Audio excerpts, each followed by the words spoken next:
गोष्टीला तुम्ही आपलं म्हणताय, आपलं म्हणतात, हे माझं आहे, ते माझं आहे. वास्तविक तुमचं काही नाहीच आहे हो महाराज.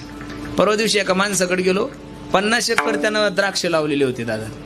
गेल्याबरोबर घरी अगोदर चहा पाजाव, पाणी पाजाव. पहिला म्हणे महाराज चला तुम्हाला माझं शेत दाखवतो. मला आता मला काय करायचं तुझं शेत भाऊ, पण चला आता कसं काही गोष्टी प्रेमापोटी नाही. हो चला चला. गेल्यानंतर सांगू लागला हे हे हे आपलं शेत आहे सगळं.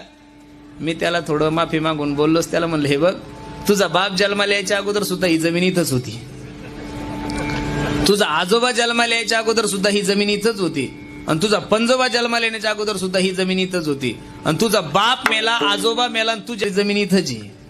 कारण तुम्ही येतानाही काही घेऊन आले नाही, एवढं कळलं पाहिजे. मेल्यानंतर 17व्या दिवशी तुमचं नाव सातबाऱ्यातून वजा होतं, एवढी तरी कळलं पाहिजे माणसाला. तुम्ही आपलं आपलं म्हणताच कसं. येताना साधा करगुटा